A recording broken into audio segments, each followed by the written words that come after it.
¿Ya terminado?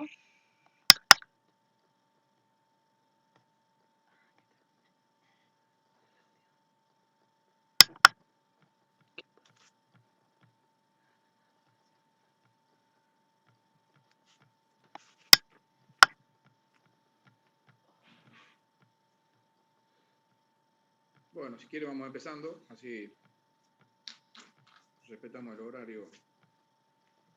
Bien, hoy vamos a analizar la unidad 6, que trata de uno de los medios de prueba previstos por el código, como es la prueba informativa o de informes. Después vamos a ver el reconocimiento judicial, las presunciones, y por último, cómo se cierra la etapa probatoria para pasar a la decisión del proceso. Bien, ¿qué entendemos por prueba informativa?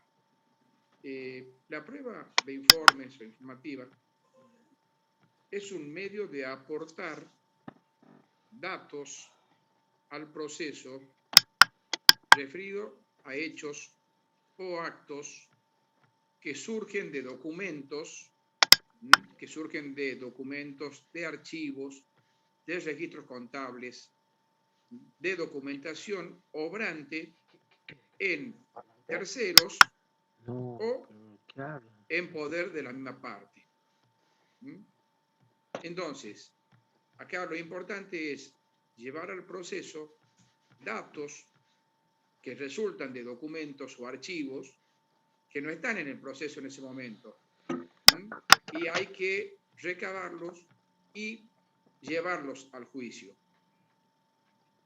Por eso decimos que se diferencia, por un lado, de la prueba documental, aunque siempre tienen alguna relación, porque la prueba documental consiste en el aporte directo del documento, que como hemos visto, la prueba documental debe ser ofrecida y acompañada en el escrito mismo de demanda y de contestación, o de las recomendaciones o contestaciones.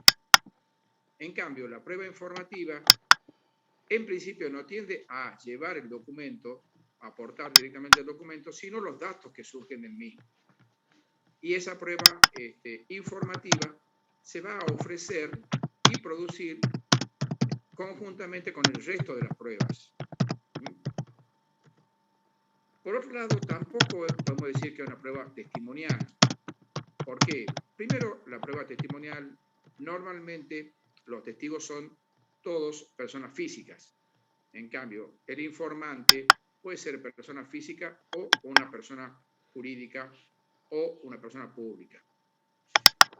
Además, el testigo conoce los hechos con anterioridad al proceso y puede declarar sobre las deducciones personales que él percibió. En cambio, la prueba informativa no se aportan apreciaciones, suposiciones o conclusiones al proceso, sino las constancias o datos objetivos que surgen de esa documentación. Y el informante puede no conocer con anterioridad ese contenido y tomar conocimiento recién al momento de evacuar el informe. Bien, ¿cómo sería el procedimiento para producir esta prueba? Primero, que esta prueba de informes se puede remitir o puede ser dirigida tanto a establecimientos públicos, oficinas públicas, como a instituciones privadas, entre las cuales podemos mencionar escribanías, sociedades, simples asociaciones,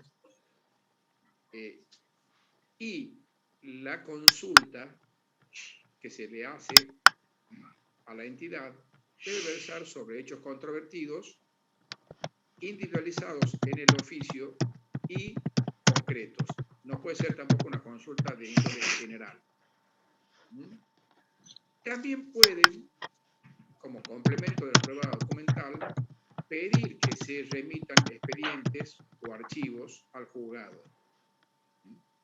Esto acuérdense también que en la prueba documental, cuando no la tienen en su poder, la debemos ofrecer y podemos solicitar su remisión por vía de oficio, individualizando el lugar o la dependencia en la cual se encuentra. Pero esta prueba informativa no puede suplir o sustituir otros medios de prueba. Por eso es que debemos ser muy cuidadosos al momento de armar el conjunto de pruebas, ya que la prueba de informe, por ejemplo, no puede suplir una prueba pericial médica, o no puede suplir una prueba pericial contable, o una prueba testimonial.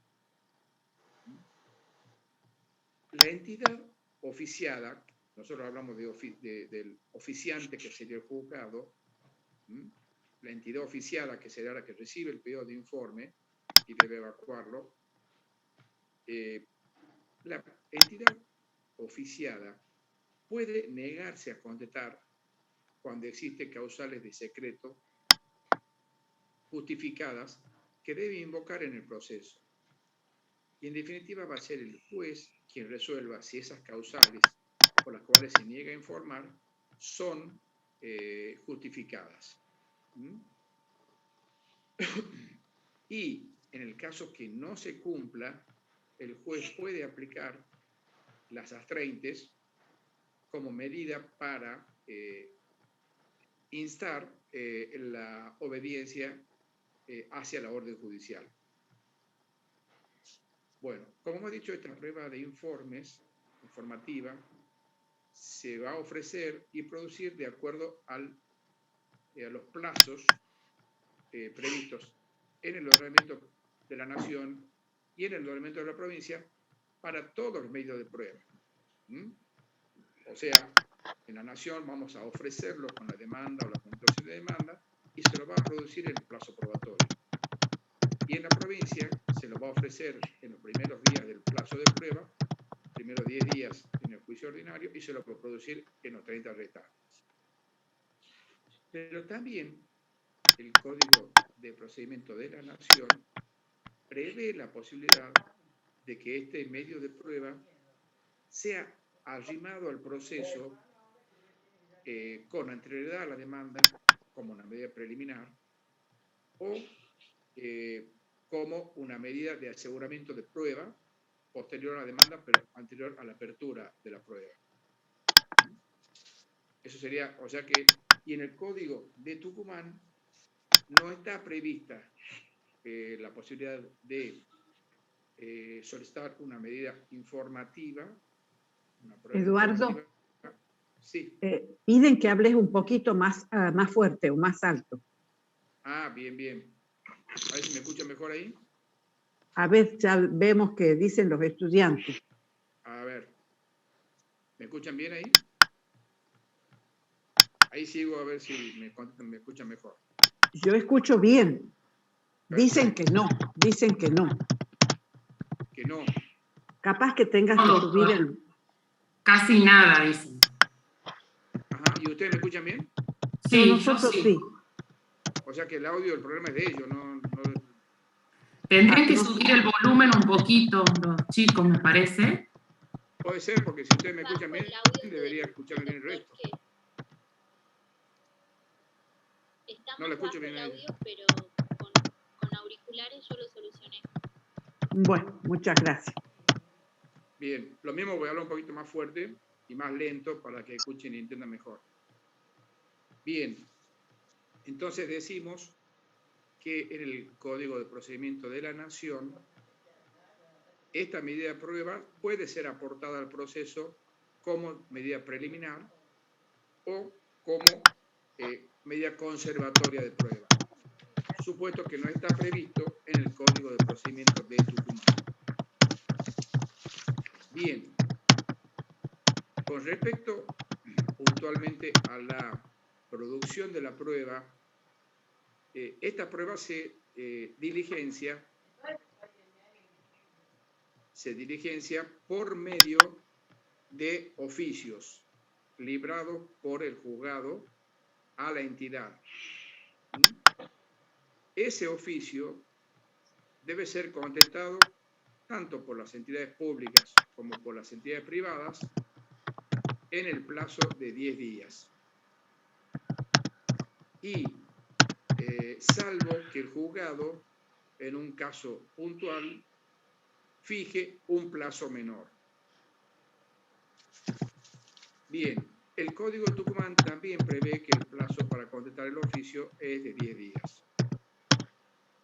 El Código de Procedimientos de la Nación prevé en el artículo 400 un supuesto en el cual el oficio pueda ser diligenciado y firmado directamente por el abogado patrocinante, cuando está destinado a solicitar informes o remisiones de archivos al juzgado.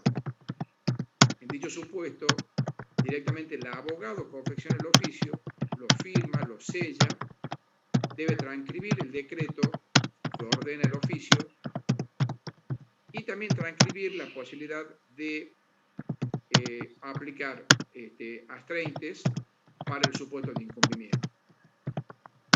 Pero ese supuesto no se aplica cuando el oficio está destinado a otras finalidades, como ser transferencias.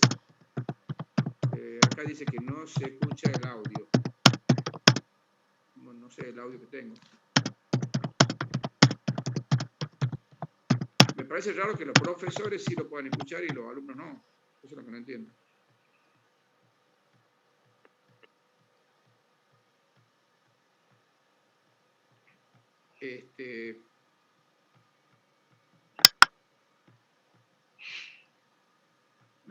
Boyle, ¿me escuchas bien o no?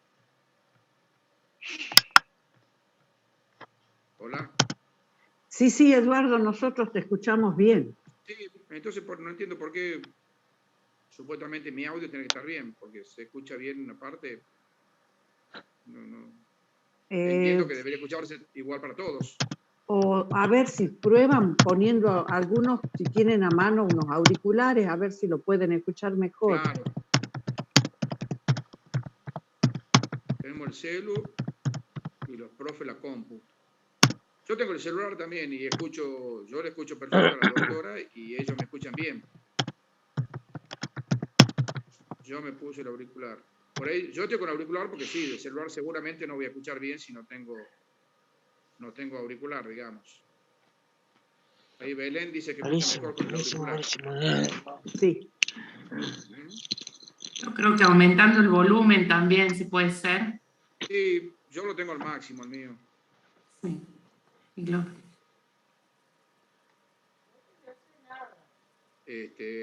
Además, sí, supuestamente escucha mucho más bajo que las doctoras. Yo lo solucioné. Sí, me parece raro que las doctoras me escuchen bien, porque el audio es el mismo, digamos. Bien, vamos a seguir, todavía estamos. Voy a seguir hablando despacito y con volumen. Bien. También debemos tener en cuenta que las entidades privadas, cuando no sean parte en el juicio y el informe le genere gastos extraordinarios, pueden pedir una compensación económica que será fijada por el juez. Además, en este supuesto también se aplica el instituto de la caducidad de la prueba o negligencia en la producción de la prueba, que ya vimos en las bolillas anteriores, por lo cual, si vencido el plazo para contestar el oficio, la parte interesada no pide reiteración del mismo. ¿Qué pasa, Luna? Ante la falta de cumplimiento, puede perder el derecho a que se produzca dicha prueba. ¿Verdad? Por lo tanto, debemos controlar ese plazo para ¿Qué pasa, solicitar en Luna? su caso reiteración y ¿Por qué no quiere ir para allá? apercibimiento o astreintes en caso ¿Verdad? de incumplimiento. Venga, mamá, ¿qué me han hecho usted? Y por último, ¿Qué le ha hecho la también mamá? debemos tener en cuenta ¿Es que una cosa mala? puede ser Qué impugnado por momilla, las muelle. partes, Ay, en cuyo coño. caso Vos me da. podrán Esa solicitar tentativa, que se bebé. remitan los Uy, está antecedentes asustada, está constitutivos asustada. en virtud de los cuales Ay, se mami, evacuó el está informe. asustada. No la hagas De asustate. tal Ñu, ñu, forma ñu. que tanto la parte que lo peticiona ¿Verdad? como la contraria pueden controlar el contenido del informe y Ñu, ejercer ñu, su derecho de defensa. ñu. Bueno, con esto terminamos el tema de No, prueba conoce, informativa, bicho ese. y ahora le cedo la palabra a la doctora para que hablen de reconocimiento y presunción. Bueno, buenas tardes a todos. Yo voy a dar la prueba de reconocimiento judicial. Voy a compartir pantalla para que puedan ver un PowerPoint.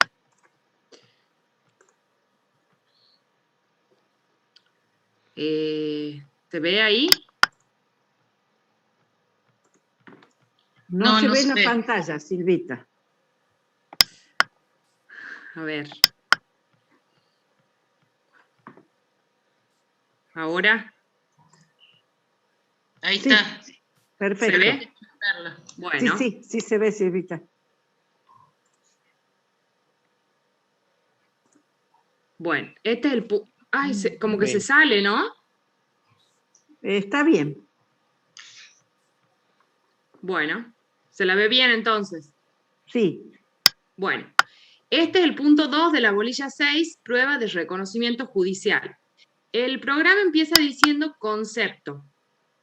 La podemos definir esta prueba como aquella que implica la percepción sensorial directa que efectúa el juez o el tribunal, según sea el caso, de las cosas, los lugares o personas para verificar las cualidades, condiciones o características. Es decir, percepción sensorial, ¿por qué? Porque el juez con todos sus sentidos va a tener una relación directa con las partes y el objeto, facilitando así una decisión más adecuada para el caso. Decimos que es una prueba directa por autonomacia, ¿por qué? Porque se pone en plena vigencia el principio de inmediatez, es decir, al estar en relación directa el juez o el tribunal con el objeto, litis, permite que con sus sentidos pueda observar directamente todo lo necesario. En algunas provincias, algunos códigos la denominan como inspección ocular o judicial, lo que nos indicaría que es una percepción más acotada porque indica como que el juez utiliza únicamente el sentido de la vista. Entonces, por eso es más apropiado llamarlo reconocimiento judicial porque hace una referencia a todos los sentidos que tenemos. El programa continúa diciendo medidas admisibles. En primer lugar, hablamos del reconocimiento corporal. En este caso, el juez puede delegar su función a una persona, a un facultativo, a alguien que conozca el tema, generalmente es un médico, para que lleve a cabo el reconocimiento. Siempre hay que tener presente en este tipo de pruebas que se debe respetar la dignidad de la persona, la integridad. Se habla aquí de que hay una combinación entre el reconocimiento judicial y la prueba pericial, porque requiere justamente que sea un perito, generalmente un médico, el que lleve a cabo la prueba, salvo que se trate de la comprobación de hechos simples, dice ahí, como por ejemplo verificar que dos personas son semejantes físicamente o malos tratos, cuestiones para las que no se necesita que alguien tenga un conocimiento técnico específico. Bueno, como ya sabemos, las partes tienen que prestar siempre colaboración en todo el proceso y también en la prueba. Lo que implica que si se niegan, que pueden hacerlo, pueden adoptar esa postura de negarse a prestar colaboración, el juez puede considerarlo como una presunción contraria a lo que pretenden las partes. En nuestro código provincial, procesal, está regulado específicamente, no así en la nación, pero amplia jurisprudencia nacional lo admite admite este tipo de prueba. Bueno. Otro tipo de medida admisible son las experiencias y reproducciones. En este caso, para el esclarecimiento de hechos, se puede solicitar que se obtengan radiografías, análisis clínicos, bacteriológicos y en general cualquier tipo de experiencia de carácter científico. También que se ejecuten planos, calcos y reproducciones fotográficas, por ejemplo, de objetos, documentos o lugares, y en caso necesario, tomas cinematográficas, grabaciones fonoeléctricas y otras que requieran medios mecánicos. En general, estos estudios se requieren anteriormente a que tenga lugar el reconocimiento corporal que acabamos de explicar. ¿Para qué? Para que el perito, cuando explique, pueda utilizar estos estudios, por ejemplo, un análisis clínico, una radiografía, para complementar todo su dictamen. Y por último, la reconstrucción de hechos, que se busca esta prueba para ver si un hecho se ha realizado de la manera en que se denuncia, es para ver si se ha podido realizar de esa manera. Y se va a reconstruir el hecho, se ejecuta nuevamente en la forma y lugar en que efectivamente aconteció. En este caso, se repite lo ocurrido en las mismas circunstancias de tiempo, modo y lugar. El juez perciba perfectamente cómo es que han sucedido los hechos denunciados. En algunos casos se puede, dice ahí, practicar con el auxilio de peritos para que estos comprueben ciertos hechos, los cuales requieren conocimientos propios de los peritos, como ser conocimientos técnicos, científicos o artísticos. Bueno, y en cuanto a las medidas complementarias, el Código de la Provincia nos dice que el juez puede, en estas medidas que acabamos de enunciar, el reconocimiento corporal, las experiencias, la reproducción de hechos, puede citar a los testigos para oírlos y también acceder a establecimientos o lugares que fueran de pertenencia de terceros. En este último caso se va a consultar a los terceros, se va a pedir permiso y en caso de negativa el juez no va a poder proceder. En cuanto a la colaboración de las partes, que ya lo hemos mencionado, la parte puede negarse a colaborar, pero esta postura el juez la puede tomar como una actitud o una prueba indiciaria en su contra. Por ejemplo, cuando se pide a la parte que exhiba un documento y la parte se niega, siempre que la existencia de ese documento aparezca como verosímil, el juez la puede considerar conforme a los demás elementos de prueba que se hayan rendido en el proceso. ¿Cómo es el procedimiento? Bueno, el ofrecimiento en Tucumán, en el proceso ordinario, obviamente, es dentro de los 10 días, salvo que se trate de medidas preparatorias, que bueno, obviamente estas medidas son excepcionales y en situaciones especiales. Y en la Nación, como ya sabemos, toda la prueba se va a ofrecer con la demanda, la contestación o reconvención. Esta prueba también.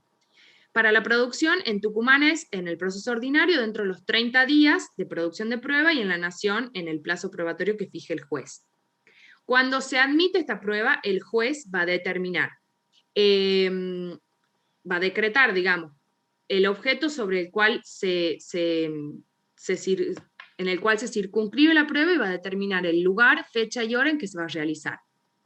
Se tiene que notificar a las partes y a quienes van a participar en la prueba. En la Nación es al menos con un día de anticipación en caso de urgencia y en Tucumán se requiere 2 días al menos de anticipación y el juez puede disminuir ese plazo en caso de urgencia. Gorda, ¿qué ha pasado?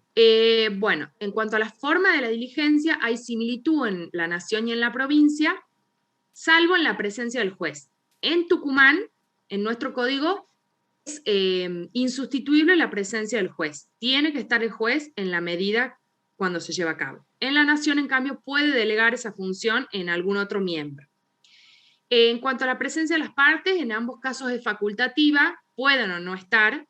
En el caso de que estén, pueden hacer observaciones, obviamente deben estar con sus representantes y abogados, de las cuales se va a dejar constancia. Ahora bien, es muy importante que las partes estén debidamente notificadas para que esta prueba sea válida y después no haya eventuales planteos de nulidad. Y obviamente esto tiene que ver con el derecho de defensa y con el control y la bilateralidad de la prueba.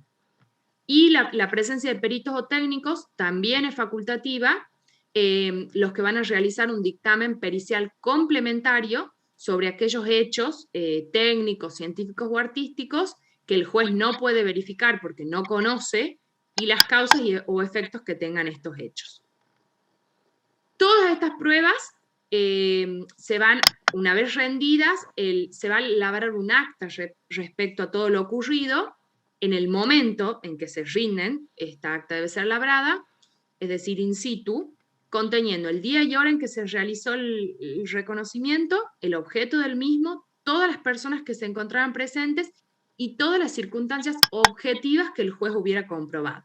¿Por qué es muy importante que sean solamente las circunstancias objetivas? Porque no es posible volcar en un acta de este tipo las valoraciones que el juez haga de todo lo rendido. Esto va a ser en la sentencia definitiva cuando el juez resuelva, meritúe y considere toda la prueba. Y por último, el programa dice eficacia, que tiene que ver con la eficacia que tiene este tipo de prueba. Como toda la prueba que se rinde en un proceso, en un expediente judicial, debe ser considerada de acuerdo a las reglas de la sana crítica y en consonancia o en conformidad con todas las demás pruebas.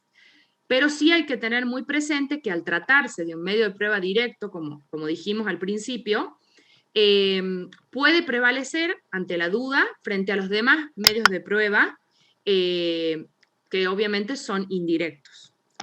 Y bueno, eso es todo respecto a esta prueba. No sé si tienen alguna pregunta. O la anotan en el chat y nosotros seguimos con la clase. Gracias, Bueno, Silvita, muy bien. Ahora muchas seguimos gracias. con Josefina. Buenas tardes a todos. Yo también les voy a compartir ahora pantalla con un PowerPoint para explicar el punto 3 de la bolilla 6, que es de prueba de presunciones. No sé si ahí se ve.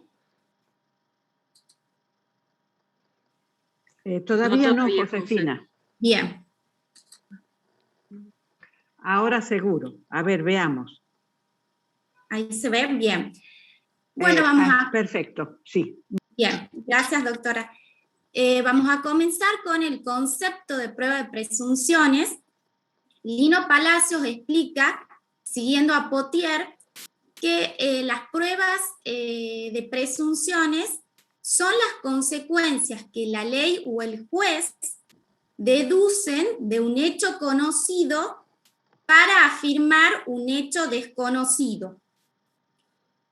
Es un razonamiento que, partiendo de un hecho determinado y según la experiencia referente al orden normal de las cosas, permite afirmar la existencia del hecho que se desea probar. Existen dos clases de presunciones. Las legales y simples y las judiciales. Las presunciones legales pueden ser iuris tantum o iuris et de iuri. Esto es según que admitan o no prueba en contrario. Las presunciones iuris tantum invierten la carga de la prueba transfiriéndole a la parte contraria. En cambio, las presunciones iuris et de iures no admiten prueba alguna. Tienen en común estas presunciones legales, tanto las iuris tantum como las iuris et de iures, que dispensan a la parte contraria, a la parte beneficiada, por la presunción de la carga de probar el hecho deducido por la ley. Un ejemplo que da Lino Palacios respecto a la presunción iuris tantum está en el derogado Código Civil en el artículo 878. Este artículo decía que si el documento original de donde resulte la deuda está en poder del deudor, se presumía que el acreedor se lo había entregado voluntariamente. Al deudor le bastaba acreditar la simple tenencia del documento. El acreedor, en cambio, tenía que probar que el documento no fue entregado voluntariamente.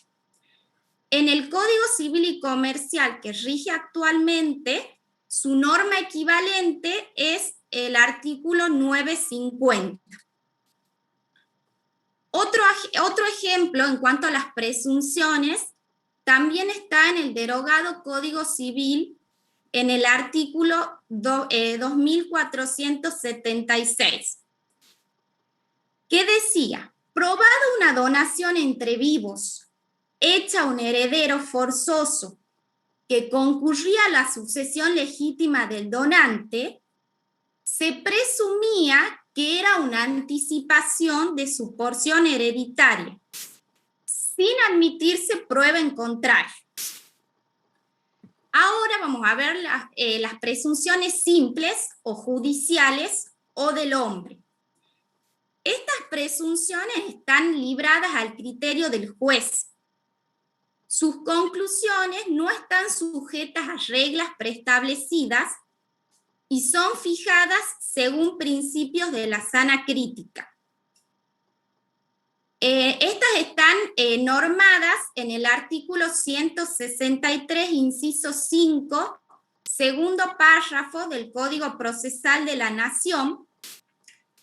Y aquí la ley procesal enuncia distintos requisitos que condicionan la fuerza probatoria de las presunciones para evitar de esa forma la discrecionalidad judicial.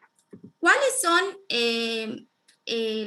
los requisitos que surgen de esta norma? Lino Palacio explica que es necesario para admitir el valor probatorio de las presunciones que el hecho o indicio del que parte el razonamiento del juez esté debidamente probado, que las presunciones sean varias, que sean graves. Cuando se refiere a graves, son aquellas que son aptas para producir la convicción del juez sobre la verdad de un hecho.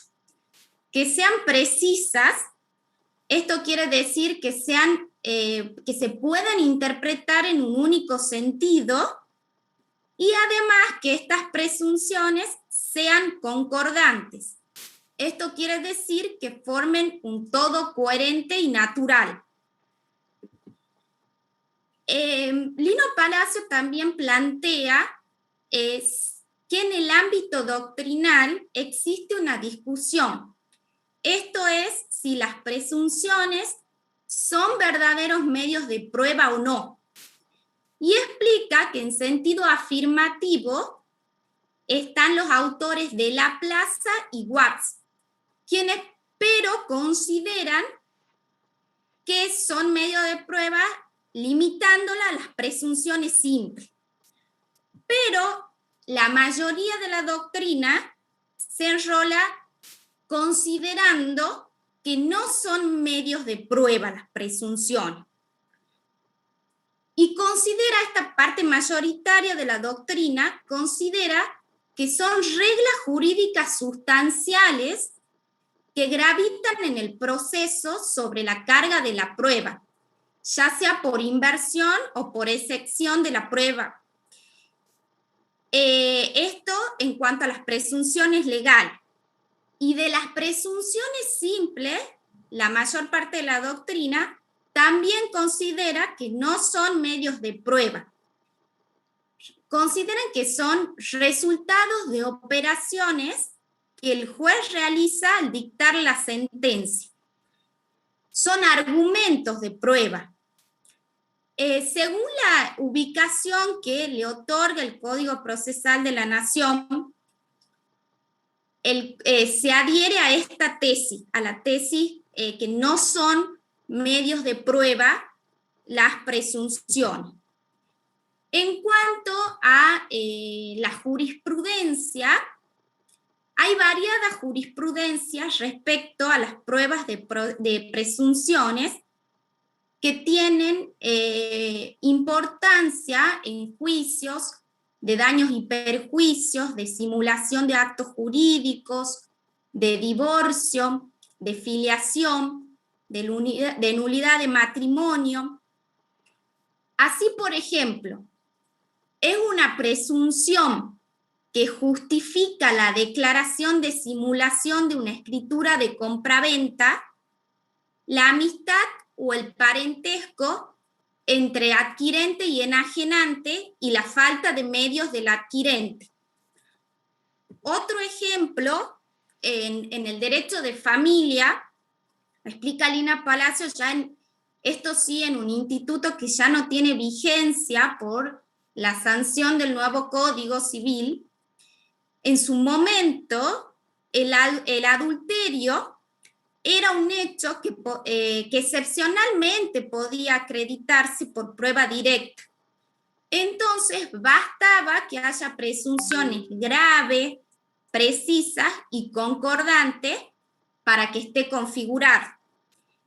Otra presunción, por ejemplo, en los juicios de daños y perjuicios, son la colisión entre dos vehículos, porque se presume la culpa del que choca a otro por la parte trasera.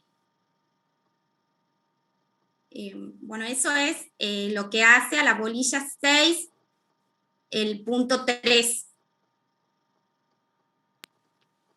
Muy bien, Josefina. Los estudiantes han consultado si se colgaba este material, tanto de Silvita como suyo, en el aula virtual, así que sí lo vamos a colocar para que sirva de material de estudio. Muchas gracias. Ahora seguimos con el profesor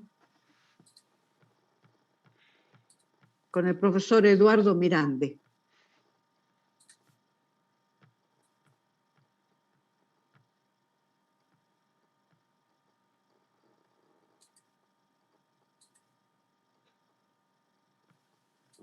Eduardo, no se escucha.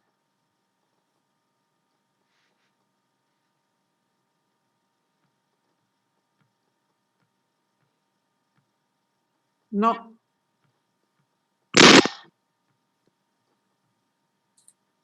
Hola, hola. Perfecto, ahí está.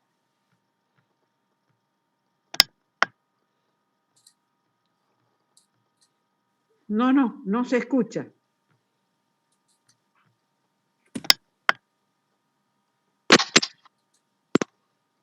Ahí vamos, cambiar de celular. Ahí se escucha, doctor. ¿Ahí me escuchan bien? Sí, doctor. Ahí se escucha perfecto. Bueno, no vamos a hacer auricular entonces. Bien. Ahora entramos en un supuesto en el cual ya se ha producido toda la prueba ofrecida en autos. Con lo cual, rememorando un poquito lo que veíamos al principio, al momento de la apertura a prueba, en algunos procesos, especialmente el juicio ordinario, les recuerdo que una vez trabada la liti y abierta a prueba la causa, se formaban cuadernillos de prueba, o sea, pequeños expedientes en los cuales tramitaba cada una de las pruebas ofrecidas por el actor y por el demandado.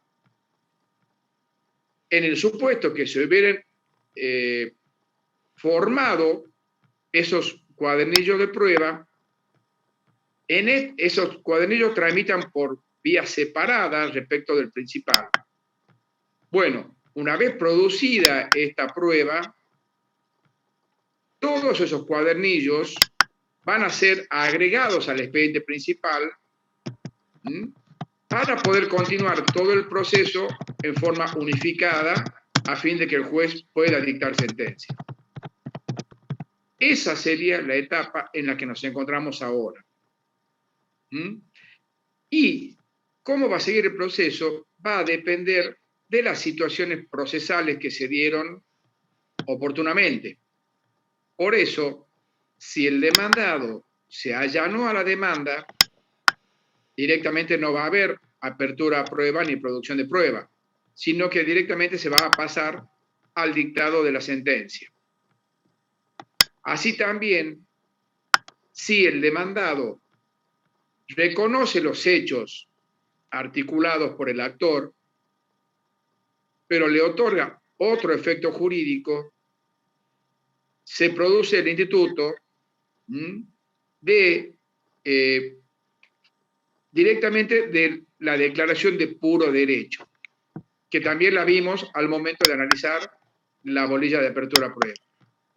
En cuyo caso, el juez directamente va a pasar a resolver la cuestión jurídica del proceso. Ahora, en tercer supuesto, donde han existido hechos controvertidos ofrecidos por ambas partes y ha habido ofrecimiento de prueba, en ese supuesto, una vez producida dicha prueba, nos vamos a encontrar en esta etapa en la cual primero el juez, el secretario, va a proceder a agregar estas pruebas producidas al expediente. Se agrega por su orden. ¿Qué quiere decir? Que se agrega primero las del actor y después las del demandado. Y el secretario va a dictar una providencia simple poniendo los autos a despacho para alegar. Esto es un decreto. Ya van a ver después ustedes que hay distintos tipos de resoluciones. Las resoluciones más simples que tienden a instar o impulsar el proceso las llamamos providencia simple. Entonces, el secretario pone los autos para alegar y una vez que queda firme dicho decreto, comienza a correr un plazo que sería la tercera etapa del proceso, porque la primera era la traba de la litis, la segunda el ofrecimiento y producción de la prueba, y la tercera el alegato y después la resolución de la causa. Ese plazo es importante que ahora diferenciemos claramente cómo juega ese plazo en el Código de Procedimiento de la Nación y en el Código de Procedimiento de la provincia.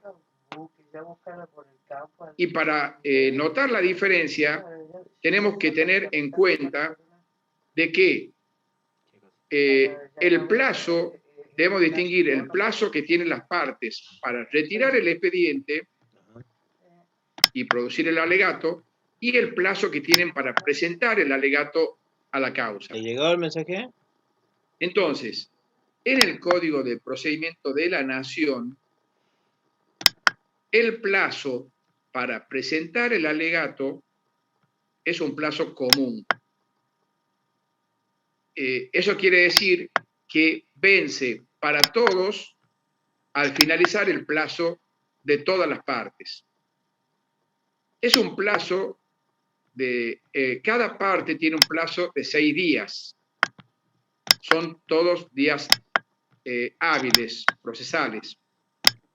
La característica que tiene es que las partes, como deben analizar todo el expediente, deben analizar las pruebas, deben analizar y hacer constar en muchos casos las hojas en las cuales obran dichas pruebas, tienen derecho a retirar el expediente y tenerlo en su poder. Entonces, en el Código de Procedimiento de la Nación, el plazo es de 6 días para cada parte, es un plazo común, pero el plazo para retener el expediente es individual. Con lo cual, la parte actora tendrá derecho a retirar el expediente en primer término, al 6º día debe de devolver el expediente, pero no está obligada a presentar todavía el alegato, porque el alegato le va a vencer junto con el vencimiento del plazo de las demás partes. Ahora, el plazo para devolver el expediente sí vence en forma individual al 6º día. Si no lo devuelve, pierde el derecho para presentar el alegato. O sea que es muy importante tener presente ese plazo de devolución, porque si no, la parte va a perder su derecho a alegar. Y en el supuesto en que no lo devolviera, la parte contraria debe pedir la suspensión de los términos, porque ya le empieza el sexto día, los 6 días para la parte demandada, empieza a correr en forma automática. Entonces, si el actor retiró el expediente y no lo devuelve al sexto día, ya le está corriendo el plazo para que el demandado retire el expediente y formule su alegato. Para evitar perder su derecho, el demandado debe pedir la suspensión del plazo para que una vez obrante el expediente en el juzgado, recién se reabran los términos y pueda computarse los 6 días que le corresponde a él. ¿Se entiende? Es un poquito complejo. Entonces, en el Código de Procedimiento de la Nación, el plazo para retirar el expediente y devolverlo es individual para cada parte, de 6 días. El plazo para presentar el alegato ya es un plazo común. Con lo cual, si hay solamente 2 partes, actor y demandado, primero va a retirar el expediente el actor, va a tener 6 días para tener el expediente en su poder y devolverlo. Pero va a tener los 12 días, porque va a tener los 6 días de él y los 6 días del demandado para presentarle el alegato.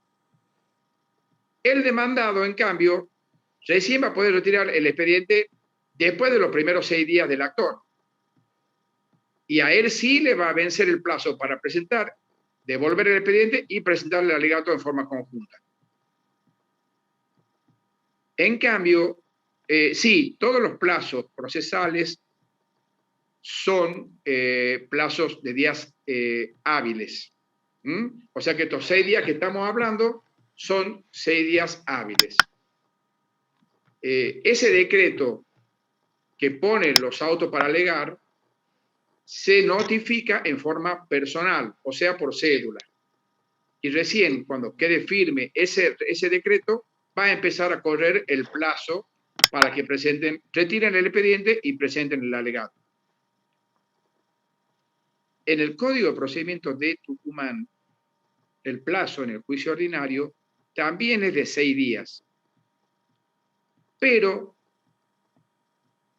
la diferencia es que el plazo para alegar es individual. Entonces, el actor va a retirar el expediente, va a tener 6 días para retener el expediente. Cuando devuelve el expediente también debe presentar su alegato.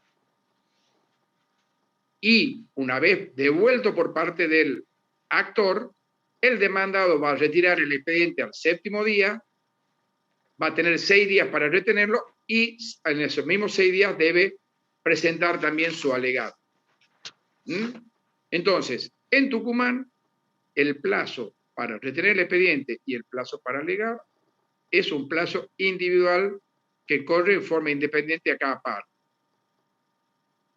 En cambio, en la Nación, el plazo para retener el expediente es individual, pero el plazo para alegar es común. Y el plazo de 6 días corre para cada parte. Por lo tanto, si hay varios liticonsortes, hay más de 2 partes en el proceso, cada parte, liticonsorcio activo o pasivo, van a tener sus 6 días para alegar. Bueno, pero ¿qué es el alegato? El alegato es un escrito judicial, un acto procesal, en virtud de la cual la parte meritúa la prueba producida por sí y trata de desvirtuar la prueba producida por la parte contraria. Es una síntesis, digamos, realmente no son tan síntesis porque realmente son largos, en la cual se meritó la prueba ofrecida y producida por tu parte y se pretende fortalecer la convicción sobre la validez de tu prueba frente al juez. Pero la característica que tiene el alegato es que no se pueden incorporar nuevos hechos ni nuevas pruebas al proceso. Simplemente se debe merituar la prueba referida a hechos controvertidos, oportunamente invocados, y referido a la prueba ya producida en el proceso. Bien.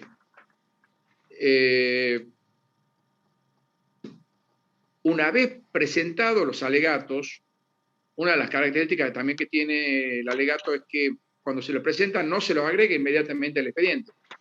El actor presenta su alegato y ese alegato queda reservado en el juzgado. El expediente se lo prestan al demandado para que presente su alegato y una vez vencido todo el plazo de alegatos, recién se agregan los alegatos al proceso. ¿Mm? Y una vez vencido el plazo para alegar, el juez va a dictar otro decreto, otra providencia simple, que es el llamamiento de auto para sentencia. Este llamamiento de auto para sentencia es un decreto que pone fin a la discusión de todo el proceso, porque ya a partir de ese momento las partes no pueden invocar nuevos hechos ni producir nuevas pruebas, y el expediente va a pasar directamente al despacho del juez para su resolución. También es importante el autodespacho porque a partir de esa oportunidad cesa el instituto de la caducidad de instancia, que ya lo vamos a ver después cuando termine como modo anormal de terminación del proceso. Cuando existe auto para sentencia firme, ya el instituto de la caducidad no opera. Es uno de los supuestos en los cuales no se produce. Lo cual, para el actor, fundamentalmente, es una tranquilidad importante.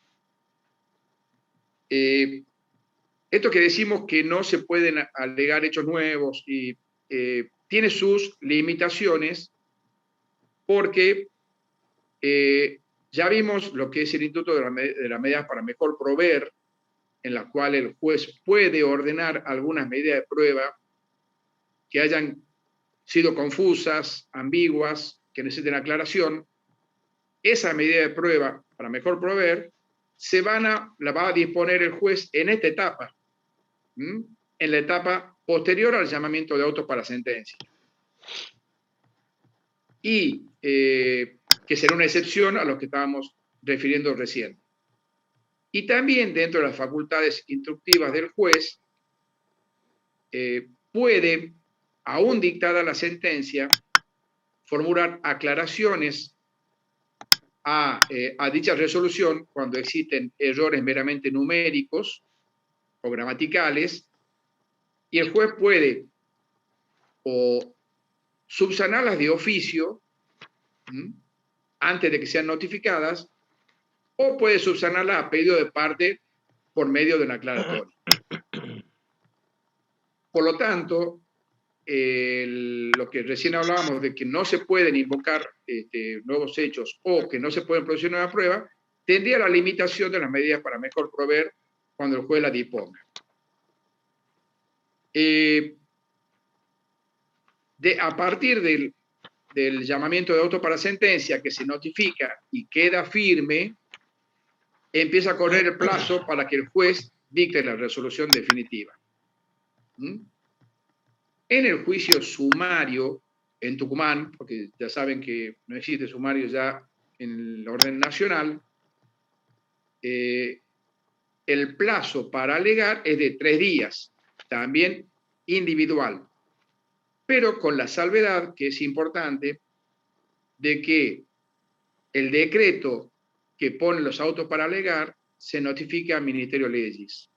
¿Eso qué quiere decir? Que se notifica directamente en Secretaría, no le va a llegar la cédula para que comience a correr el plazo.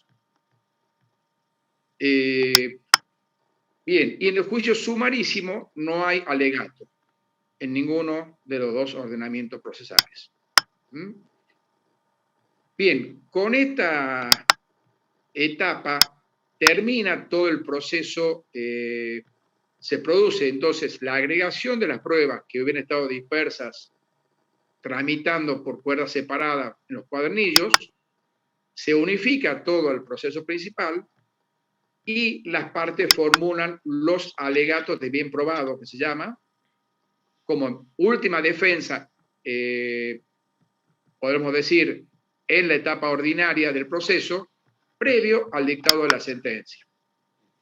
Y cuando hablamos de la acordada en el orden provincial que modificó, en cierta forma, o introdujo la oralidad, digamos, en la producción de prueba, en la segunda audiencia las partes son invitadas también a alegar, en cuyo caso ese alegato sería verbal.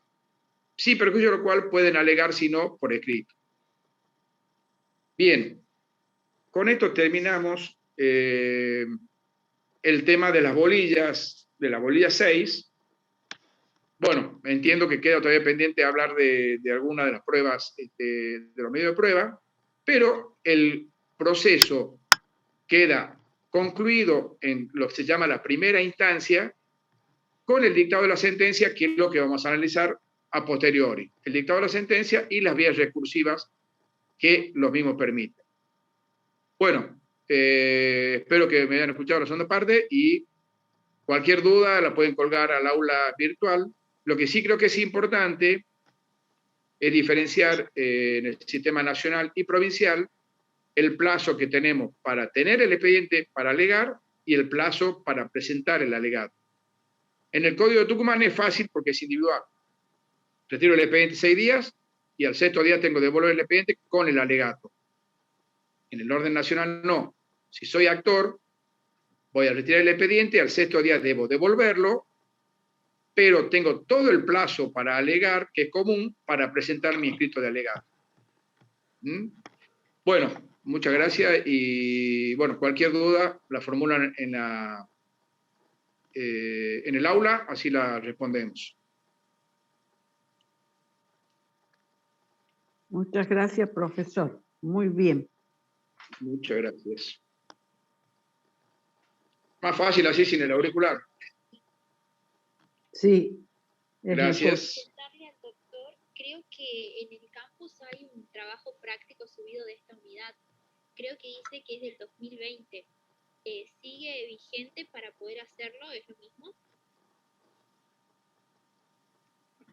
Sí, son trabajos que hemos elaborado el año pasado. Sí. ¿Puede ser, Pilar, que lo hiciste vos? O sí. No, lo hizo Silvita, que Silvita. corresponde Sí. en la comisión 2 de esta bolilla, y pusimos el año pasado que era opcional hacerlo. Así que lo hacen para practicar y de paso aplican los conocimientos. Así que no es un práctico obligatorio, pero quienes lo hacen lo envían y ustedes y nosotros se los vamos a leer y hacemos las observaciones, por supuesto.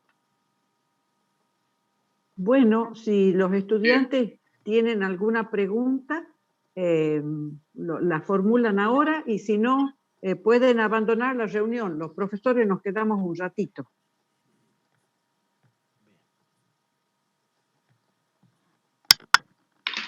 Ah, sí, nos preguntan la fecha del examen, ¿se mantiene? Sí, es el 18. Profesora, una preguntita con respecto al tema que dictó el profesor recién sobre los alegatos del tiempo. Una vez entregado, los alegatos, ¿qué tiempo tienen después? No escuché bien. Eduardo, ¿escuchaste? A nivel nacional, con la nación, ¿no? En la nación. ¿Cuál es tu duda? ¿Qué tiempo tienen para presentar después que me devuelven el alegato? No, el alegato en la nación, en el juicio ordinario, tenés, el plazo es común, es común y un plazo de 6 días para cada parte, ¿no? Pero vos sos el actor, vos sos el que va a retirar primero el expediente para alegar. Porque se retira primero el actor y después el demandado. El actor retira el expediente, tiene 6 días para devolver el expediente, porque si no lo devuelve al 6º día pierde el derecho para alegar, pero como el plazo en la nación es común, no está obligado todavía a presentar su alegato. Bien. Cuando él devuelve el expediente al sexto día, lo va a retirar el demandado. El demandado va a tener 6 días para retener el expediente y a él sí le va a vencer ya el plazo al sexto día para presentar el alegato. Y el actor que no lo presentó antes, cuando le venza al demandado, le va a vencer a él también. O sea que el actor en ese caso va a tener 12 días para alegar. 6 días para tener el expediente, pero 12 días para alegar. ¿Mm? Bien, doctor. Bien, doctor. Muy ¿Te amable. queda claro? Sí, sí. ¿Mm? Si hubiera más partes, si hubiera 3 partes, el actor va a tener 18 días, porque 6 por 3, 18. Cada uno tiene sus 6 días. Claro, pero para presentar el alegato, todos lo presentan al terminar el plazo común de alegato de todos. Perfecto. ¿Mm? Bien. Bueno, Gracias. no, por favor.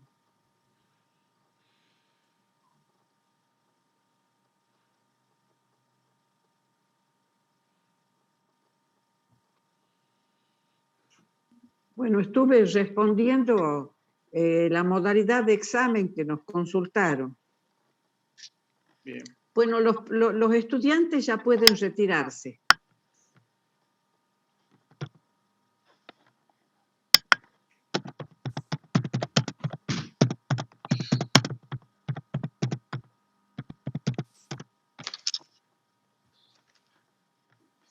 Que anden bien.